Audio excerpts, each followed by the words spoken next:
Ok, muy buenos días, tengan todos los presentes.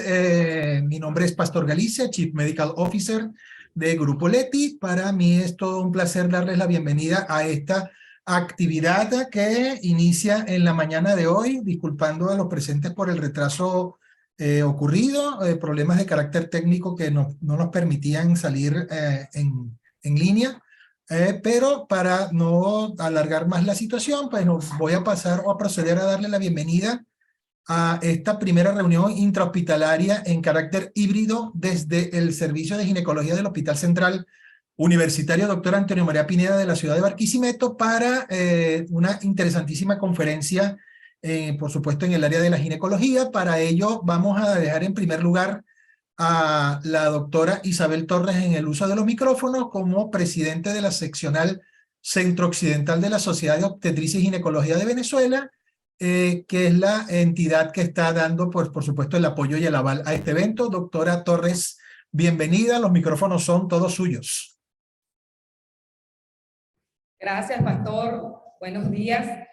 Bien contenta por estar iniciando esta primera reunión intrahospitalaria vía presencial y online de ginecología. En esta oportunidad tenemos el placer de contar con la doctora Sonángela Escalón hablando sobre patología cervical. Es un gusto de la seccional centro-occidental estar siempre a la vanguardia de la academia y además de eso de la actualización. Definitivamente nosotros los médicos no dejamos de estudiar nunca, no dejamos de actualizarnos y es por eso que aquí me acompañan personas importantísimas de nuestra institución. El Hospital Central Antonio María Pineda el día de hoy se da el gusto desde el auditorio de presentarles este en vivo.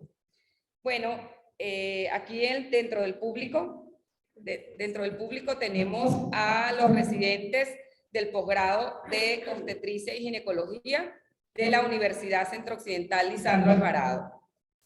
Contamos también con la presencia de los especialistas de nuestro servicio de obstetricia y de ginecología. Igualmente, la jefatura de posgrado, un placer tenerla aquí con nosotros, el jefe de posgrado y nuestros adjuntos del departamento. Vamos a dar inicio a esta reunión intrahospitalaria coordinada por la doctora Ariadne Mora, que es nuestra adjunto especialista del servicio de ginecología. Bienvenidos todos, esperemos disfrutar de una mañana muy productiva. Muy buenos días a todos, agradecidos por su presencia y por la receptividad que ustedes han tenido al llamado. Agradecidos también estamos por la doctora Isabel Torres, quien tuvo la iniciativa de incentivar de continuar en la actualización. Y además de Laboratorios Leti, quien a través de la plataforma del Zoom podemos llegar a todos ustedes. A traer a conferencia de la patología se cartea al tratamiento, ¿sí? A cargo de la estimada y queridísima doctora Sonángela Escalón, egresada de la Universidad Central Antonio María, de la Universidad Central Lisandro Alvarado, del posgrado de la UCLA y además como su especialidad de oncología ginecológica en el Padre Machado en Caracas. Por acá con nosotros la doctora Sonángela Escalón. Hola, muy buenos días, ¿cómo están? De verdad, sumamente agradecida nuevamente por poder estar en casa, por poder volver a ver a mis maestros que siguen formando parte de lo que es mi educación continua y bueno, conocer nuevas caras que van a hacer el relevo en la atención de lo que son los pacientes en un futuro. Si no se llega a escuchar, pues espero poder solventar y si no, pues hablaremos sin el micrófono. Vamos ahora a darle a compartir pantalla. El día de hoy me corresponde, yo creo que mejor sin esto. El día de hoy pues me corresponde hablar acerca de un tema que si bien ha sido reiterativo en múltiples oportunidades, creo que la necesidad de poder conversar acerca del mismo se basa en el hecho de poder cambiar los paradigmas y sobre todo cambiar nuestra conducta ante el manejo de estas diversas patologías, ¿no? Nos pasearemos desde las controversias en el manejo de la patología cervical desde el diagnóstico, desde la prevención hasta el tratamiento. Declaro que no tengo ningún conflicto de interés para la realización de esta ponencia. Reitero el agradecimiento a ginecología, asimismo, con laboratorios sí está en apoyo a las actividades académicas continuas y por una plataforma que permite la actualización de forma virtual. El día de hoy pues, queremos hacer la epidemiología de enfermedad, definir el problema de la patología cervical, diversos factores de riesgo. Entonces, pasearemos por lo que es la cadena de la OMS 70-90. Igualmente hablaremos de la prevención, una campaña de la vacunación con su impacto y evidencia, prevención secundaria a través de la utilización de estrategias como lo son la patología, el test de virus de riesgo,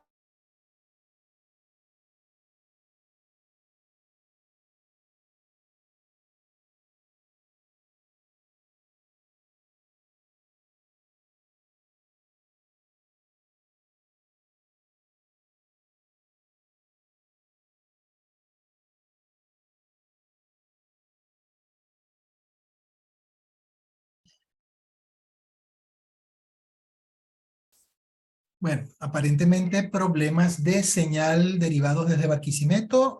Bueno, ya están reconectándose estamos de vuelta, nuevamente. doctor, Sí, estamos de dale, dale. vuelta.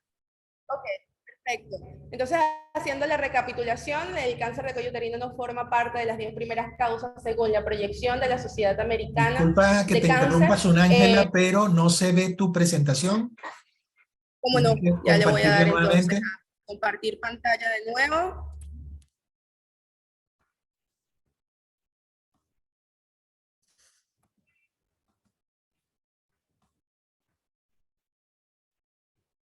¿Me indican, por favor, si se puede ver la presentación? La presentación se ve. ¿Esto? Colócala, por favor, en modo ampliado. ¿Ahí está? Listo, perfecto. Y también se te escucha muy bien. Gracias. Continúa. Perfecto. Continuamos entonces. Los problemas técnicos forman parte del día a día de nuestro país y bueno, ya estamos acostumbrados a ello. Reitero, entonces, en países desarrollados, lo que es la patología cervical no forma parte de la estadística en sus proyecciones para este año. Sin embargo, si escudriñamos lo que es esa bibliografía, lo que es en mujeres hispanas en ese mismo país para las proyecciones, el cáncer es parte de las 10 primeras causas de morbo y mortalidad de sus mujeres, y quizás esto se ve reflejado en las características sociodemográficas y en la oportunidad de acceso a lo que son los medios de cribado, lo que resalta la importancia de la necesidad de poder hacer un diagnóstico precoz de esta patología. En nuestro país la realidad es completamente distinta. Tenemos una tasa aproximada de 16.5 a 25.2% de pacientes por cada 100.000 habitantes. Igualmente, entonces, vemos que en las estadísticas más recientes, publicadas en el año 2019, nos damos cuenta que el cáncer de cuello uterino solamente está precedido por el cáncer de próstata en hombres y por el cáncer de mama en mujeres. Lo que nos justifica entonces el progreso paulatino de dicha enfermedad. Es decir, tenemos un ascenso constante de la patología a pesar de la presencia de múltiples estrategias y la erradicación de la misma en otros países del mundo. Lamentablemente, nosotros tenemos que darnos cuenta de que el cáncer de cuello uterino nos roba las edades de oro de nuestras mujeres, siendo una de las patologías diagnosticadas en mujeres más jóvenes. ¿Qué quiere decir esto? En mujeres entre 35 y 44 años aproximadamente es el promedio de edad, porque sabemos que hemos tenido pacientes en todas nuestras consultas con edades extremas, incluso de 20 años con estadios avanzados, y tenemos un promedio de muerte que no alcanza los 60 años comparado con otros cánceres ginecológicos. De hecho, en las consultas de los centros médicos especializados, como el Servicio Oncológico Hospitalario de los Seguros Sociales, del cual soy egresada, la patología cervical constituye el 76% del total de la morbilidad de dicho centro. Eso quiere decir que solamente viene seguida por lo que es el cáncer de endometrio. Pero para poder entender una enfermedad o una patología debemos tener conocimiento de su fisiopatología, sus factores de riesgo y síntomas. Esto es una lámina ya conocida por todos, en donde tenemos que la exposición de un epitelio escamoso normal a lo que es el virus va a producir una progresión y una invasión, que va desde la capa basal, desde el epitelio, hasta la capa intermedia, posteriormente lo que es la capa superficial, y cuando existe la ruptura de la membrana basal es cuando se denomina el cáncer invasor. También conociendo de que hasta un 70 u 80% de aquellos pacientes que son sometidas al virus, pues puede aclarar dicho virus, y que incluso en patologías con neoplasias intraepiteliales cervicales establecidas puede haber una regresión espontánea, aunque en menor proporción. Sabemos entonces que existe el virus del papiloma humano, que es un virus de doble cadena de ADN, que es el responsable, o que se creía que era el responsable de aproximadamente el 99% de la causalidad de la patología cervical. Sin embargo, en publicaciones recientes, en el año 2022, pues se ha demostrado de que ese porcentaje ha disminuido en el transcurso del tiempo hasta un 90 o un 95%, y que aquellas pacientes que no se asocian con lo que es el virus del papiloma humano como un factor etiológico, tienen un peor pronóstico y una evolución más tórpida. Sin embargo, si hablamos de los factores de riesgo, el virus del papiloma humano continúa siendo la principal causa de concepción de este tipo de virus asociado a otros tipos de hábitos tales como se encuentra lo que es el fumar, la dieta inadecuada, las defensas bajas, la promiscuidad y el número de gestaciones. Pero vamos a estandarizar un poco lo que son esos factores de riesgo, es decir, existen factores propios de lo que es la adquisición, aquellos propios de la sexualidad, de la edad de inicio de relaciones sexuales, el número de parejas que presenta la paciente, los métodos anticonceptivos entre los que se incluyen los anticonceptivos orales, quizás explicado por esa eversión de lo que es la zona de transformación, que va a permitir que el microtraumatismo del pene en el momento del contacto sexual permite una integración viral mucho más potente. Igualmente, aquellos factores propios de la progresión entre los que se encuentran el genotipo y la carga viral, la integración del virus al genoma, la persistencia de la infección inicial en el transcurso del tiempo, es decir, 18 meses a 2 años, e igualmente la infección mixta. Entre la infección mixta podemos hablar de aquella paciente que tiene una infección por múltiples genotipos virales.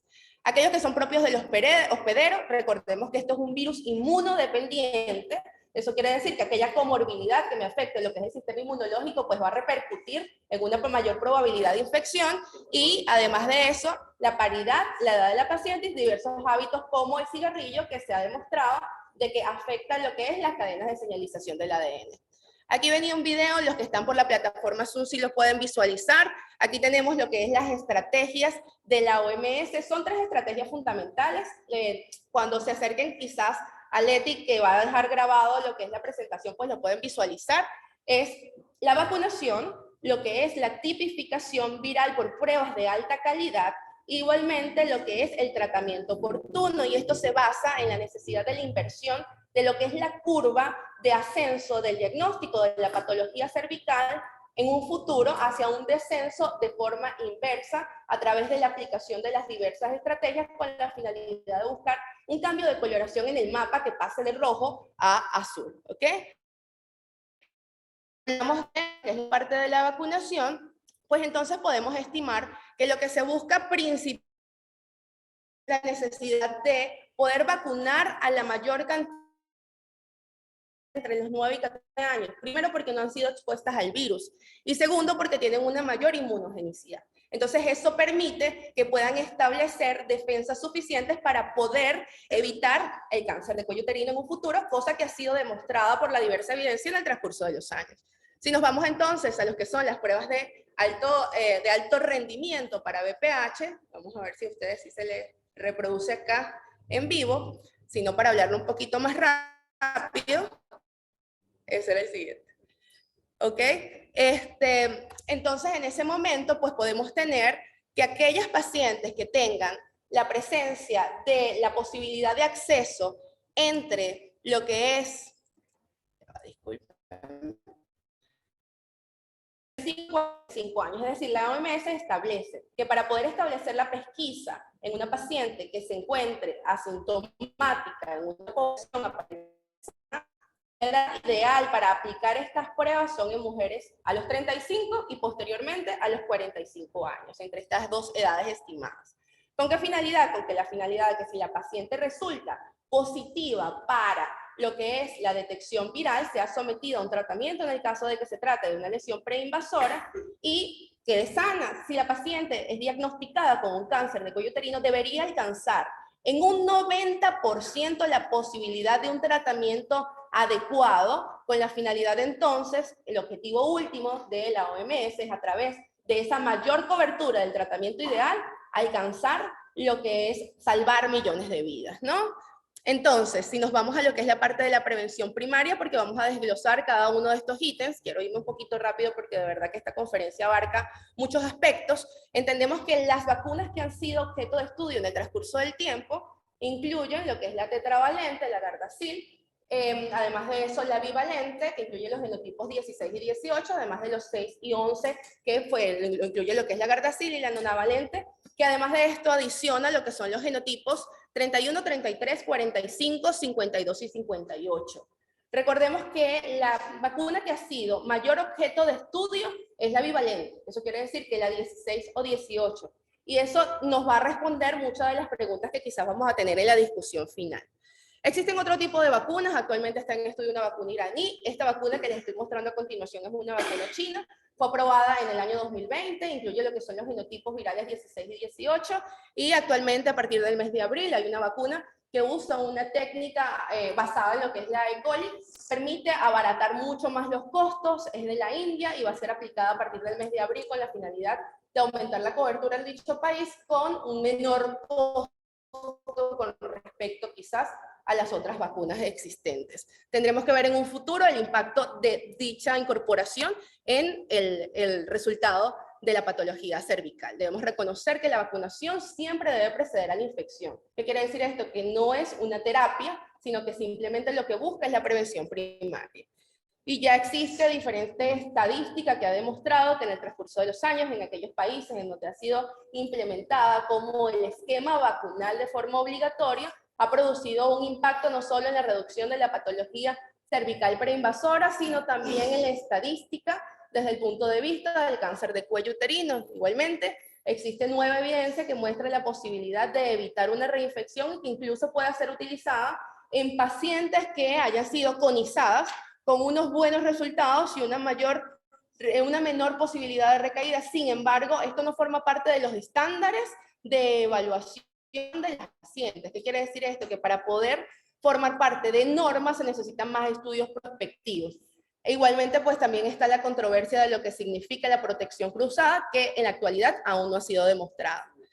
Existe también la gran desventaja de que lo que fue la parte de la vacunación, pues se empezaron a presentar una gran cantidad de mitos. Entre esos mitos se incluía lo que era la posibilidad de una degeneración neurológica, algunos efectos secundarios, la insuficiencia ovárica, e incluso el incentivo de la paciente de poder realizar o tener actividad sexual o ser promiscuo por el hecho de estar inoculando una vacuna que incentivara lo que es la actividad sexual. Todas esas cosas han sido desmentidas en el transcurso del tiempo, y para hacer la continuación a la prevención quiero hablar sobre el primer mito. El primero de ellos especifica el hecho de que si yo tengo un buen sistema porque puedo hacer diagnóstico, y este artículo también publicado el año pasado lo desmiente. ¿Qué quiere decir esto? Quiere decir simplemente que nosotros preferimos prevenir una enfermedad antes que tratarla, así sea en un estadio temprano. Para que una paciente sea susceptible a una prevención secundaria, este método de prevención debe ser accesible, debe ser reproducible, sobre todo debe tener una alta tasa de sensibilidad y especificidad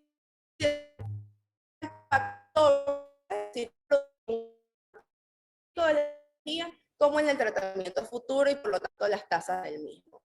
Hablando de la prevención secundaria, vamos a dirigirnos a hablar de las distintas estrategias que podemos utilizar como médicos tratantes, entre ellos la citología, los test de BPH y además de eso el COTES, y la utilización de la colposcopia a través de sus indicaciones y controversias actualmente. Si vemos lo que es el diagnóstico, pues el diagnóstico se puede hacer a través de cualquiera de estas tres estrategias mencionadas, y la búsqueda de un método de pesquisa, lo que su objetivo principal es poder localizar en una población asintomática, no necesariamente sana, pero sí asintomática, una paciente enferma. Tenemos la citología, y es que la citología ha sido el caballito de batalla en el transcurso de los diferentes años. Nosotros sabemos que la citología es un excelente método, sobre todo para países de bajos recursos, pero lamentablemente tiene una baja sensibilidad con respecto a su sensibilidad, con respecto a su especificidad. ¿Qué quiere decir esto?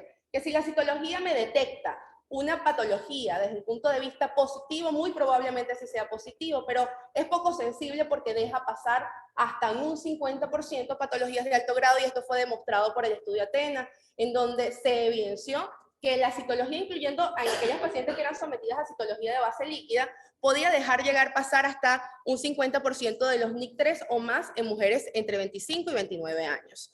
Igualmente, también se ha demostrado la eficacia de la utilización del ICOTEST, que es la utilización de las pruebas de detección de virus de papiloma humano de alto riesgo en conjunto con lo que es la prueba de la citología, con la finalidad de poder ver lo que es la evaluación desde el punto de vista de especificidad y sensibilidad, teniendo un aumento considerable, que pasa solo del 47% en citología de base líquida a un 95 a 99% cuando se utilizan las dos estrategias. Entonces, queremos saber si existe realmente un cambio en la conducta posterior al test de realización de BPH, y realmente sí. Este cuadro siempre lo traigo a colación porque a pesar de que es algo viejo, nos permite a nosotros poder entender por qué han cambiado las cosas. Y es que nosotros como médicos tratantes a veces considerábamos que aquellas pacientes que tenían un NIC1 y que incluso fueron sobretratadas, si nos vamos a las guías actuales, es decir, fueron sometidas a tratamientos ablativos, podían progresar de forma muy tórpida, siendo la evidencia o hablando de la evidencia de que ellas tenían que regresar más de la mitad de los casos. Y teníamos casos en pacientes de NIC3 que si bien la evidencia hablaba o corroboraba del hecho, tenían que progresar en el transcurso del tiempo más de la mitad de los casos, igualmente algunas, al no tener acceso a un tratamiento adecuado, permanecen... Voy a cambiarme acá. Ok, espero que me oigan así un poquito mejor. ¿Sí me oyen? Ajá, en el transcurso del tiempo, y podían permanecer como NIC3 e incluso regresar a pesar de que no fuesen o que no hubiesen sido sometidas a un tratamiento excisional o que simplemente se hayan dejado por observación en vista de alguna comorbilidad. Y esto quizás no era explicado en la evidencia anterior. Marco y colaboradores en el año 2020 nos demuestra entonces que la importancia de la genotipificación se basa en el hecho de que si yo identifico una paciente con un genotipo 16, tiene un riesgo acumulado aproximado a los 7 años de presentar una patología NIC3 o más en un 21.5%, mientras que si esa paciente tiene la identificación viral de 39, 51, 56, 59 y 68, la posibilidad de progresión a los 7 años no alcanza el 5%, y esto puede explicar las diferencias estadísticas evidentes. Cosa que es evidenciable a nivel de lo que es las curvas presentadas en dicha gráfica, en donde vemos que la curva superior o la roja forma parte de lo que es el genotipo 16, comparado entonces con el genotipo 51, que es la base de la curva, y eso es más o menos la posibilidad de progresión que presentan estas pacientes. Pero para poder indicar una prueba debemos que conocer en dónde actúa esta prueba y cuál es su mecanismo de diagnóstico, porque no todas las pruebas son las ideales y no todas son reproducibles. Algunas de ellas pues actúan en fases diferentes de la reproducción viral, pero existen solo algunas que están aprobadas por la FDA, y estas son las que debemos utilizar en el transcurso del tiempo y en nuestra práctica diaria para que puedan reproducirse lo que son los esquemas internacionales de seguimiento y los algoritmos de evaluación con respecto al tratamiento de las pacientes con lesiones preinvasoras. Las más comunes utilizadas, sobre todo en Latinoamérica, es el COBAS y la BD OncoClarity. Existen otras que son objetos de estudio, entre ellas se encuentra la indolipa. Esta estudia aproximadamente 32 genotipos. No se utiliza como prueba diaria o como prueba de rutina porque al producir tanta positividad, siempre se les explica a las pacientes que es como que yo le diga, tienes 12 genotipos positivos, la paciente probablemente pues va a entrar en un conflicto interno y uno como especialista pues también lo va a hacer. ¿Qué es lo que nosotros necesitamos? Necesitamos evaluar los genotipos virales que tengan una alta probabilidad de progresión a una lesión de alto grado o a un carcinoma cervical. Entonces, aquellas que nos cubran lo que es el 95% del diagnóstico, es decir, los virus de alto riesgo, tipo 16 y 18 en su mayoría, son pruebas que mientras conserven los que son los criterios estimados por la FDA, las que podemos usar. Acá nosotros también podemos utilizar lo que es el P16, pero más adelante les hablaré cuáles son las indicaciones específicas de este tipo de estudios. Pasando entonces ya a lo que es la colposcopia, quise abrir este apartado con una pregunta porque nosotros conocemos cuáles son las indicaciones distintas de la colposcopia. Vamos a resumirlas básicamente en algunos aspectos, es decir, aquella paciente que tenga un cuello macroscópicamente con alteraciones, que tenga una citología que sea anormal, es decir, que presente lesiones de bajo grado, lesiones de alto grado, un ascus, unas lesiones con células glandulares atípicas, o aquella citología que sea insatisfactoria desde el punto de vista permanente o recurrente a pesar de sus distintas muestras, aquellas citologías con procesos inflamatorios que no mejoren con tratamiento, e igualmente cualquier paciente que sea remitida desde otros centros que no cuenten con colposcopio y que todavía continúen utilizando lo que es la estrategia de inspección visual con ácido acético o la estrategia del test de Schiller. La Sociedad Europea de Colposcopista adiciona además de que debe ser una estrategia que puede ser utilizada tanto para la evaluación de lo que es la regresión o progresión de las lesiones intraepiteliales e igualmente para la realización de cualquier tipo de procedimiento excisional, además de todas las que les mencioné previamente. Pero ¿por qué se trae a colación la pregunta inicial? Es por el hecho de que en los países como Australia, en donde ya la vacuna tiene años implementada y ha empezado una disminución franca de lo que son las infecciones virales por tipos de alto riesgo, tipos 16 y 18, que eran los que producían los cambios colposcópicos más groseros y evidentes, actualmente pues se necesita una actualización colposcópica continua con la finalidad de poder evaluar los otros cambios que se van a producir por genotipos virales menos comunes y que no se encuentran como parte de la vacuna. Es por eso entonces que el servicio de colposcopia sigue siendo de alta calidad como un componente esencial en los programas de cuello uterino y que el colposcopista sigue siendo el director clínico, pero que ahorita la evaluación colposcópica se van a dirigir hacia la estratificación de riesgo y eso tenemos que tomarlo en cuenta. ¿Qué quiere decir? Que a medida que se vaya implementando el esquema de vacunación, no solamente vamos a preguntar las características o vamos a hacer el mapa colposcópico, sino debemos incorporar la edad de la paciente, las pruebas actuales de alto riesgo, las anteriores realizadas, el genotipo viral, el estado de vacunación de la paciente e incluso en qué momento se vacunó la paciente. No es igual una paciente que se haya vacunado entre los 9 o 14 años o una paciente que se haya vacunado posterior a los 25 años. El vaginotipo de la microbiota y las comorbilidades de la misma. Es por ello que en el transcurso de los años, pues lo que se ha buscado es la estimación de la probabilidad de la progresión del virus del papiloma humano hacia una patología de alto riesgo, y es por eso que la Sociedad Americana de Colposcopistas, desde el año 2019, ha buscado lo que es la actualización de ciertas estrategias desde el punto de vista estadístico que busca lo que es una evaluación de riesgo. Dicha evaluación de riesgo determina lo que es la probabilidad o la posibilidad entonces de presentar un tratamiento acelerado, es decir, a través de la evaluación de la positividad o no de la prueba de virus de alto riesgo en la paciente asociada a la citología en base líquida, se decide si la paciente va a una colposcopia o si simplemente puede ir a un tratamiento acelerado sin necesidad de colposcopio o biopsia. Y esto va a depender del factor de riesgo de progresión calculado estadísticamente, que si se encuentra por encima de 25, 29 o 50%, nos va a poder permitir, de acuerdo al criterio del especialista, la realización de un tratamiento acelerado. En cambio, si la paciente presenta un riesgo menor calculado a través de todos estos ítems establecidos de menos del 0.5%, la paciente puede ser llevada a un seguimiento que puede alcanzar incluso hasta los 5 años. A ustedes les parecerá mucho, pero las probabilidades estadísticas bien planteadas y con el método utilizado de forma estandarizada, ha demostrado un bajo costo en el transcurso de los años, y eso es realmente lo que les interesa a las políticas de salud desde el punto de vista de los países desarrollados. Evidentemente, para poder aplicar este algoritmo, pues se deben implementar las estrategias de forma estandarizada para poder asumir la posibilidad de los factores de riesgo, y es que esto también ha sido validado en países como China, con la gran diferencia que ellos sí sugieren que si la paciente es tipificada como 16 o 18 debe ir a colposcopia, con cierta controversia con respecto al tratamiento acelerado, pero también lo toman en cuenta como parte de la evaluación.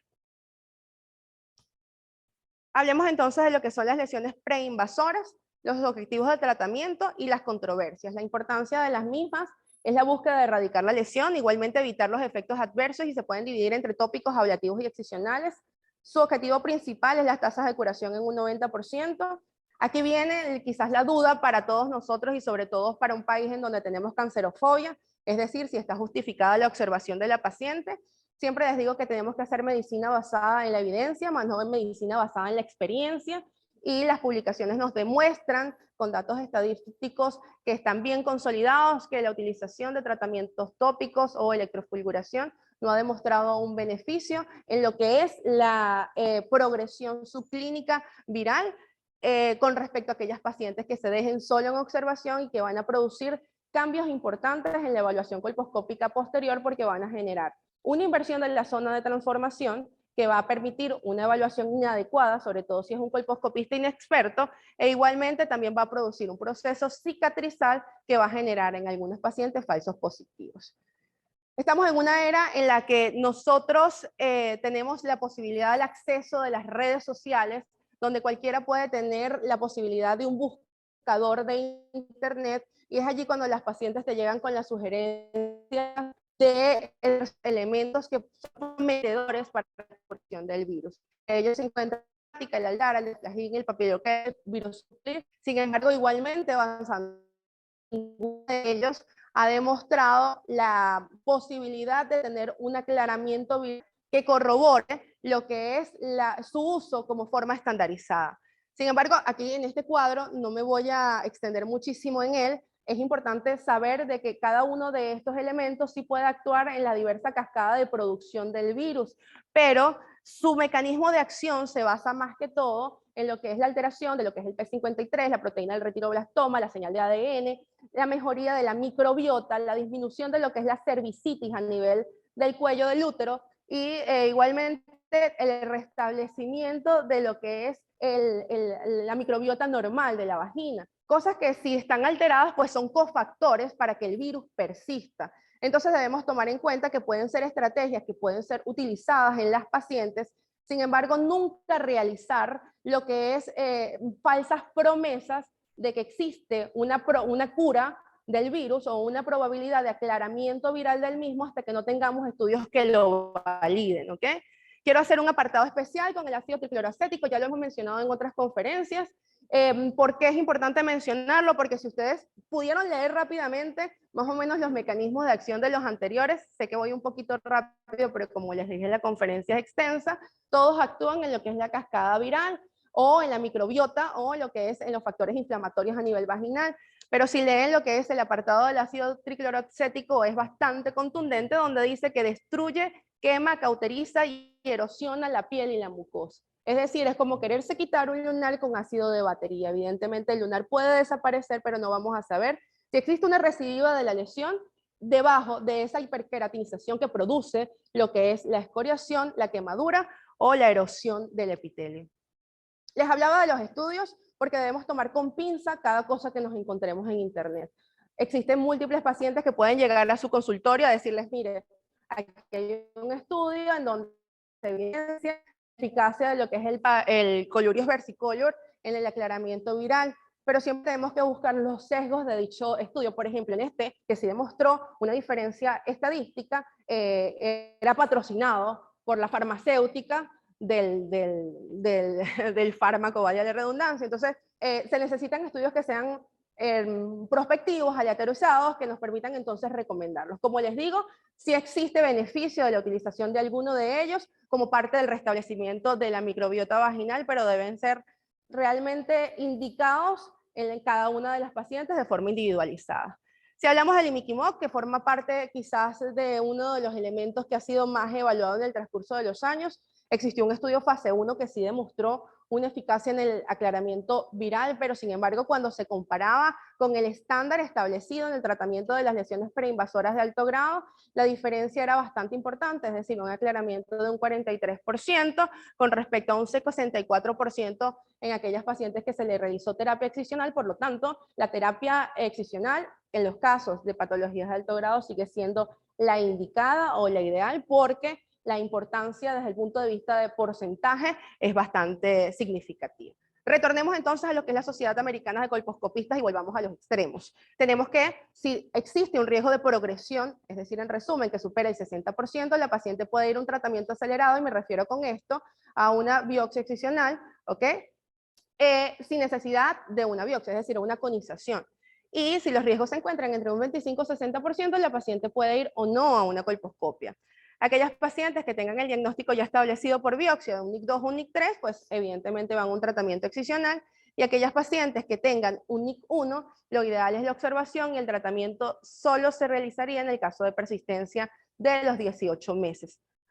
Claro, todo esto asociado al tipo viral de la paciente, entre otros. Si nos vamos entonces a lo que son las poblaciones especiales, no se justifica la realización del legrado cervical, tratamientos excisionales o biopsias en pacientes embarazadas, a no ser de que se sospeche de una invasión o que existe una progresión en el seguimiento colposcópico de las mismas. Recordemos que las embarazadas tienen ciertas características especiales a nivel de la vascularidad de su cuello uterino y pueden producir una gran cantidad de falsos positivos. Igualmente, se ha demostrado que el embarazo no es un factor que agrave de forma significativa lo que es una patología establecida.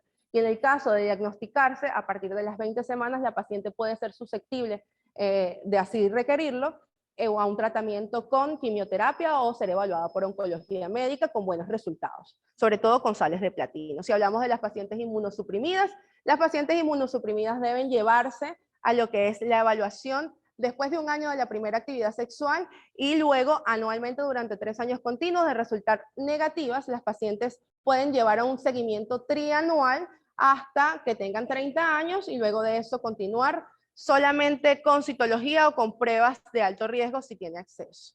Si hablamos de la estadística nacional, lamentablemente pues en nuestro país no existe una actualización desde el año 2011 publicada por la Revista Nacional de Oncología, pero los criterios son más o menos similares. Quizás nosotros somos un poquito más temerosos en cuanto al seguimiento y realizamos un seguimiento semestral en aquellas pacientes con bajo grado, pero eso se debe a la baja sensibilidad y especificidad de las estrategias que utilizamos en la actualidad en nuestros centros de salud. Y el tratamiento excisional está indicado en las patologías de alto grado o en los adenocarcinomas in situ.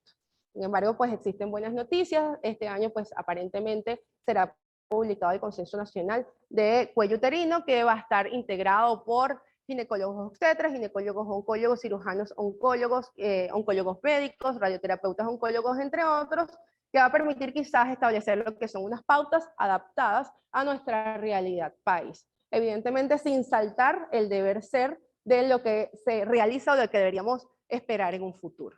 Los factores a tomar en cuenta en cuanto al tratamiento van a depender de cada una de las características de las pacientes. Entre ellos está la paridad, el tamaño, la zona de transformación, la edad y la localización. Pues tenemos lo que son los métodos ablativos, realmente cada vez más en desuso desde el punto de vista internacional. Su objetivo es destruir lo que es la zona de transformación. Se utilizan o deben estar indicados solo en aquellas pacientes que tengan una colposcopia adecuada con una concordancia citohistológica, y aquellas pacientes que en el caso de que no tengamos la visualización de zona de transformación, pues tener un estudio endocervical para descartar la probabilidad de una lesión mayor. Entre ellos se encuentra la crioterapia, el láser de CO2 y la electrocoagulación, que como les dije, cada día son menos recomendados y que suelen ser excluidos sobre todo para aquellas zonas en donde no se tenga acceso a un tratamiento adecuado, o son pacientes de bajos recursos, por ejemplo en las zonas de África se suelen utilizar mucho. Con respecto, bueno, y en Venezuela, pero en Venezuela es por otras causas. Los métodos excisionales nos permiten tener lo que es el estudio anatomopatológico, descartar la invasión, suelen ser indicados en lesiones persistentes o recurrentes o de alto grado, o lesiones que se introducen a canal. La búsqueda es tener una pieza anatómica que nos permita evaluar la zona de transformación, y puede ser realizado bajo diversas estrategias, entre las que se encuentra el asa diatérmica, el cono aguja, el cono frío, el cono láser y por supuesto la realización de la histerectomía, pero la histerectomía solo puede estar precedida por una biopsia mayor, ¿ok? Para poder ser indicada, y más adelante les voy a explicar por qué. Estas son piezas de conización. Nosotros como obstetras quizás nos preocupa muchísimo cuando vamos a realizar un tratamiento excisional la posibilidad de un parto prematuro en el transcurso de los años. Es importante mencionar que el principal factor de riesgo para un parto prematuro demostrado estadísticamente es un parto prematuro previo, ¿ok? Se relaciona la posibilidad de un parto pretérmino en una paciente con un antecedente cervical solo si la conización abarca 2/3 o más de la anatomía del cuello. Pero no debería ser contraindicación de realizar un procedimiento una paciente que no haya tenido paridad, ¿ok?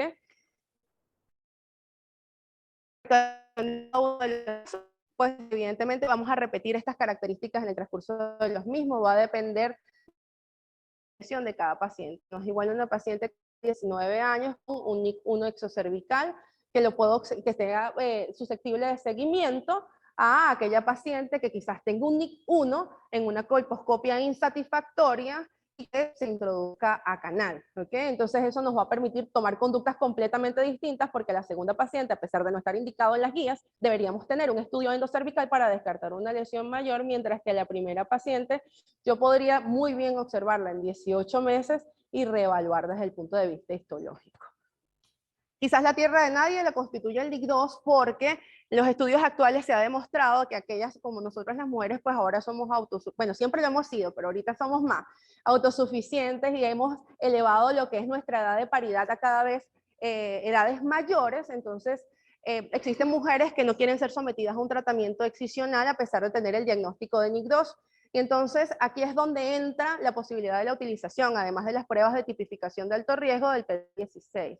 El PDI-16 es una proteína supresora de tumores que cuando tiene una expresión abundante, okay, se relaciona con un peor óptico. En los casos en que puedan presentar un PDI-16 positivo, son aquellas pacientes que quizás podemos tener un mayor cuidado, pero aquellas pacientes quizás no tengan estos factores y que puedan ser sometidas a un seguimiento, se ha demostrado de que pueden regresar de forma espontánea hasta en un 50%. Entonces son estos que yo les puedo facilitar lo que es para no extendernos más del que ya nos hemos extendido con respecto al seminario o a la ciencia. Si hablamos de lo que es el DIC3, generalmente sí es sometido siempre a un tratamiento excisional bajo cada una de las características que le comenté. Por ejemplo, si es un NIC3 focal en una zona de transformación que es visualizable, de menos de 25 años no se va a realizar un cono de 2.5 centímetros. ¿Ok? Si damos el seguimiento con la incidencia y la mortalidad de las pacientes que hayan presentado previamente lesiones invasoras, tiene 50% de presentar en los próximos 20 años la probabilidad de una patología mayor de alto grado o de proteína. Los pacientes no deben excluir el triaje, como si lo podría ser una paciente que no haya sido sometida a ningún procedimiento a nivel de coyuntina. Entonces, esto sí forma parte de un antecedente importante en cuanto al seguimiento de lo que son las pacientes. Evidentemente, pues tenemos limitaciones en las políticas de salud, no tenemos vacunas en el esquema obligatorio, además de eso no existe la ausencia de citología en medios públicos, realmente la citología líquida solamente está disponible en el país en Valencia, ni siquiera en Caracas. Igualmente existe ausencia de pruebas de BPH de fácil acceso. Desde el punto de vista privado, pues la zona central tiene un acceso mucho más fácil a lo que son pruebas adecuadas y aprobadas para lo que es el diagnóstico de genotipos de alto riesgo. Nosotros lamentablemente pues acá pues contamos con lo que es el P16 y además de eso lo que es captura de híbridos, pero no contamos con las pruebas que generalmente deberíamos manejar. ¿Cuál debe ser nuestro objetivo? Pues establecer lo que es una cultura de pesquisa, educar no solo a la mujer sino al hombre en una cultura que es bastante machista, explicar a la mujer y al hombre, a la pareja, pues las diferencias anatómicas que establecen, el tropismo que tiene el virus a nivel de lo que es los genitales femeninos y lo que explica de muerte por cáncer en la mujer, mientras que el cáncer de pene, también relacionado con esta entidad, no forma parte de las 10 primeras causas de muerte en los hombres, pero más que todo se debe a las mismas alteraciones anatómicas y al trofismo del virus, al epitelio cervical. Evidentemente, pues lo que queremos saber a futuro es el hecho del impacto de la vacunación en aquellas pacientes que sean mayores de 25 años, lo cual se encuentra en estudio porque al tener acceso y al tener la posibilidad de las mujeres a vacunarse, a pesar de no ser obligatorio, nos permite establecer en el transcurso del tiempo la probabilidad de disminución de la infección con respecto a los años. Y si hablamos de lo que es la biología molecular, pues evidentemente se ha demostrado, sobre todo desde el punto de vista de las vacunas, cómo se están intentando disminuir los costos para poder aumentar lo que es la población o la cobertura vacunal, como lo está haciendo la Cervavac en India. Si hablamos rápidamente de lo que es el tratamiento, pues nosotros tenemos que la FIGO en el año 2018 realizó una nueva estratificación, una nueva estadificación desde el punto de vista de lo que es el cáncer de cuello uterino, estableciendo sobre todo lo que es el cáncer de cuello uterino precoz hasta el estadio 1B2 y en aquellos estadios 2A1.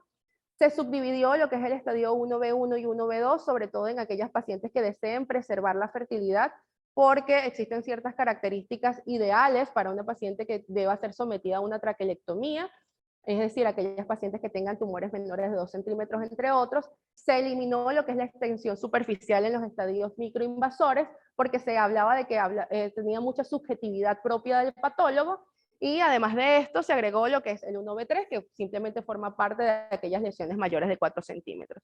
Con respecto a los estadios 2, pues se dejó dentro de la misma evaluación, pero en el estadio 3C cambió esa definición que teníamos previamente de que la estadificación del cáncer de cuello uterino era 100% clínica. Aquí nosotros ya tenemos un apartado en donde tenemos un estadio 13.1, en donde se existe evidencia, ya sea quirúrgica o imagenológica, de la metástasis en ganglios pélvicos, y un estadio 13.2 en donde existe una evidencia de que existen ganglios paraórticos o a distancia. Y esto se puede evaluar desde el punto de vista radiológico o patológico. Más adelante les voy a colocar que esto tiene que ser colocado o evaluado, es decir, colocado como parte del diagnóstico en la conclusión en el momento de estadificar a la paciente. El 4A y el 4B pues permaneció dentro de los límites ya establecidos. Lo que les estaba mencionando, se puede utilizar imágenes y patologías para complementar los hallazgos clínicos. La afectación de los espacios vasculares y linfáticos no afecta lo que es la estadificación. Sin embargo, sí debe ser colocada, es decir, con invasión linfovascular, ¿ok? Porque eso va a tener un mayor o un peor pronóstico, y no solamente eso, sino que en el momento en el que yo vaya a decidir una histerectomía extrafacial o una histerectomía radical, la presencia de esta invasión linfovascular va a variar lo que es la conducta y también va a permitir ofrecer a la paciente o no un tratamiento conservador de fertilidad.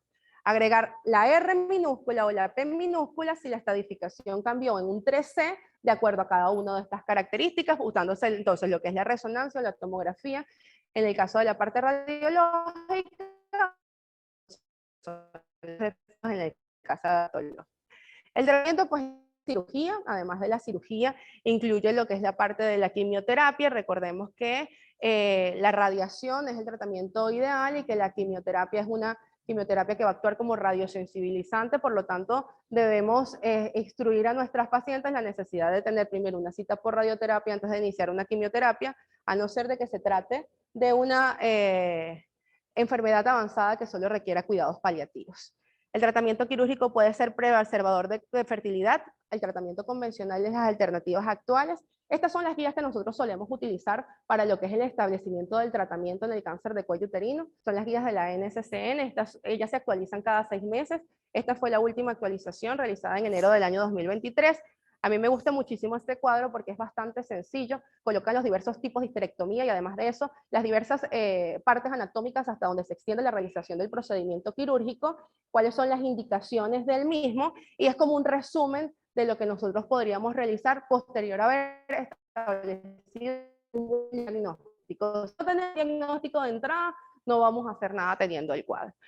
Tenemos pacientes que pueden ser sometidas a tratamientos preservadores de fertilidad. Quise traerles lo que son las guías, aunque no forma parte de lo que es la ponencia en sí, pero nosotros tenemos que entender que aquellas pacientes que deseen fertilidad pueden tener la probabilidad de ser sometidas a una situación o presencia de invasión linfovascular, pueden ser candidatas o no a una traquelectomía vaginal o una traquelectomía radical. Vamos a ver si corre el video acá en vivo. Lo que ocurre con la conización es simplemente la excisión de lo que es parte del cuello del útero, mientras que la traquelectomía es una cirugía ampliada, pero puede incluir la disección linfática.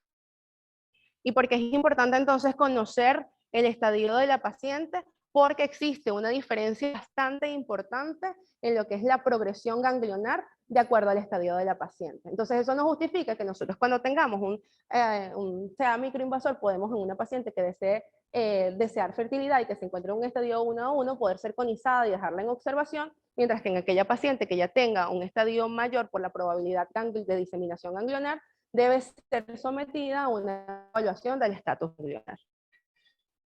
Otra de las cosas que llama la atención es la necesidad de tener una conización con márgenes negativos. ¿Por qué razón? porque si nos llevamos a una paciente a una histerectomía con márgenes positivos, la probabilidad de que en una pieza definitiva podamos encontrar la presencia de un carcinoma invasor que no fue tratado de forma adecuada es mucho mayor, alcanzando valores de hasta un 77% en las series más exageradas.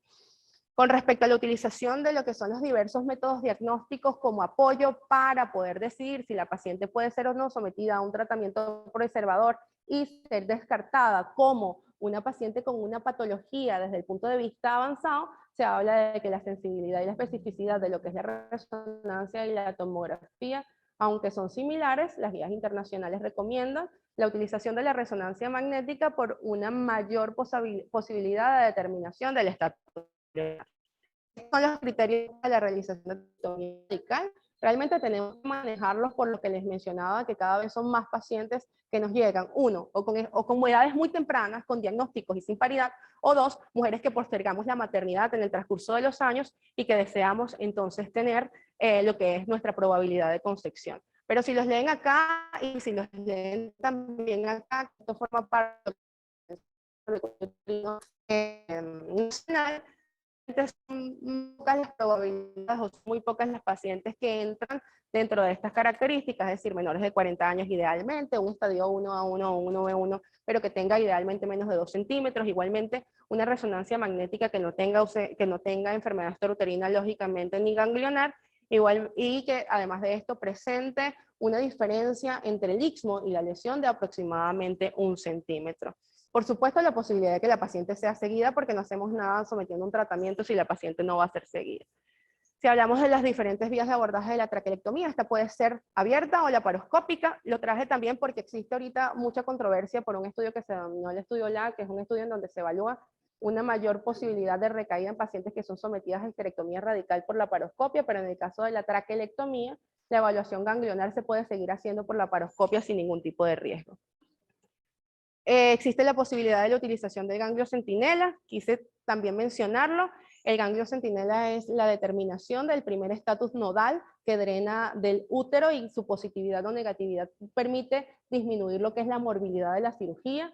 Ya forma parte de lo que está aprobado en la NCCN del año 2023, pero no forma todavía estándar de lo que es el manejo. Aquí en Venezuela existe una experiencia, aunque bastante antigua, tenemos experiencia a nivel nacional con la utilización del mismo, con una buena sensibilidad y una buena especificidad.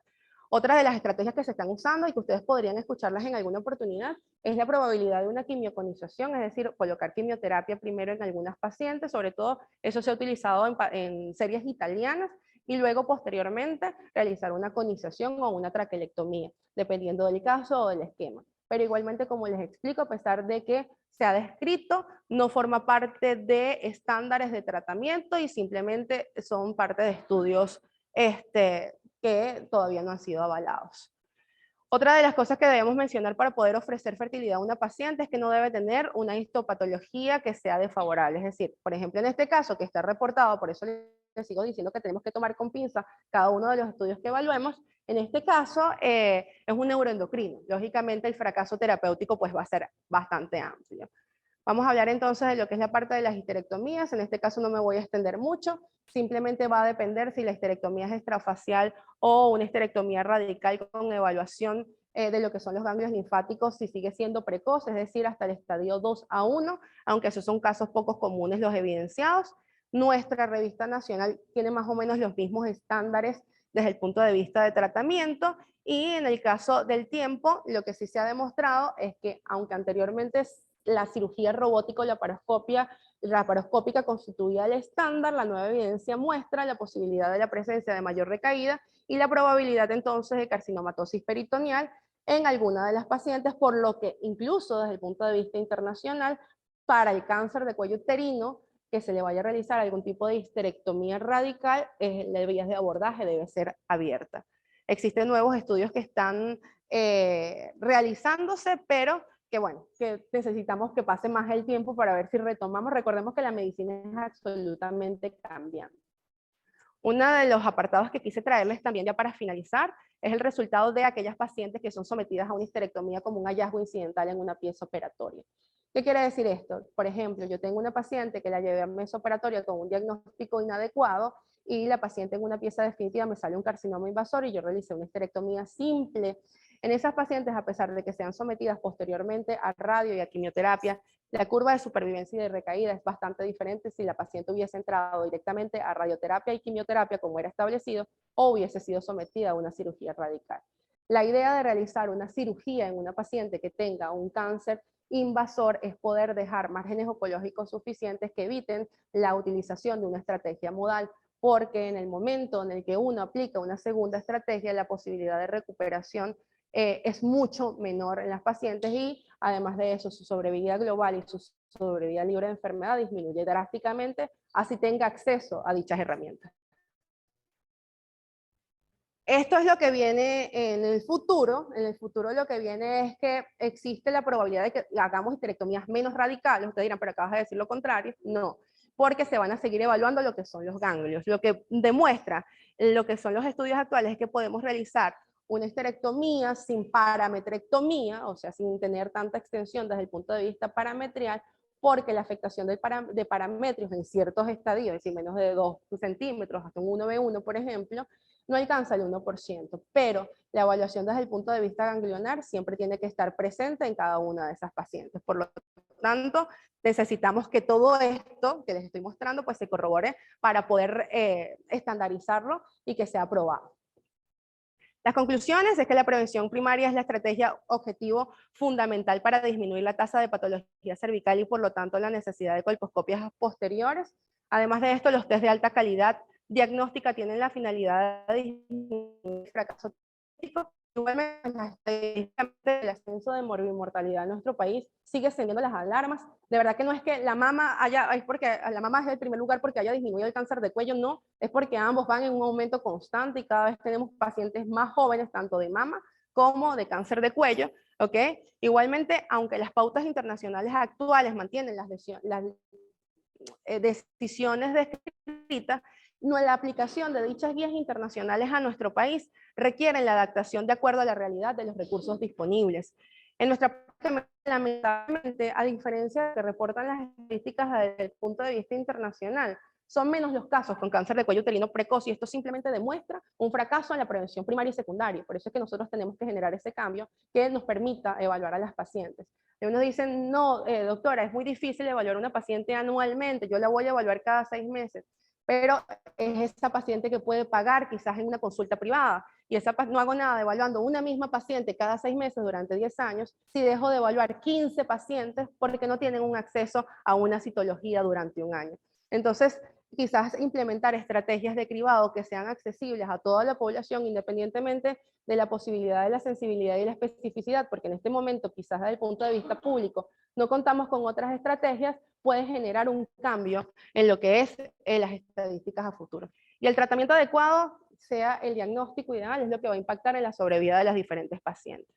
Cuando uno trata con pacientes con patología oncológica, siempre es necesario recordarles que mientras existe una esperanza todo es posible y que yo siempre les digo que no existe estadística que supere la fe y que supere los milagros para Dios. Existen. Entonces siempre les digo, independientemente de que la ciencia diga lo que esté establecido, pues la fe también forma parte de una recuperación y de la posibilidad de establecer un tratamiento adecuado, sobre todo desde el punto de vista psicológico del paciente. Nunca olviden esa sensibilidad en el momento de tratar a una mujer, desde hacerle un tacto hasta examinarle la mama.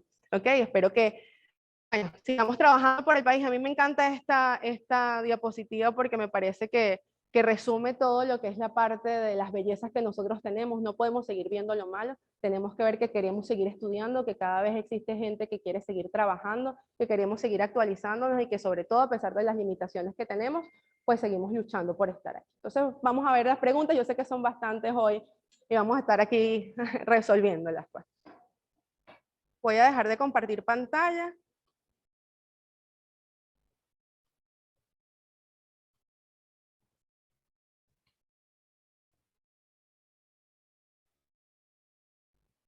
Ajá. Déjame dejar de compartir, no escucho al doctor. Aquí está.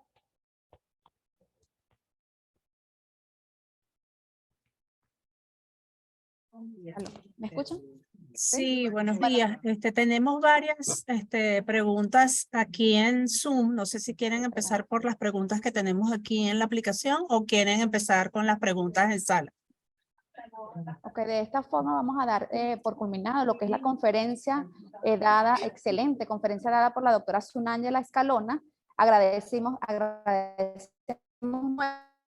doctora el tiempo de estar con nosotros aquí compartiendo con nosotros, y asimismo agradecemos a toda la audiencia que estuvo presente, tanto todos los residentes del primero, segundo y tercer año, a todos los especialistas que tomaron el tiempo. Continuamos formándonos, continuamos actualizándonos en beneficio de nuestras pacientes. Agradecemos también a la Sociedad de Ginecología y Obstetricia por nuevamente brindar esta oportunidad de contar información.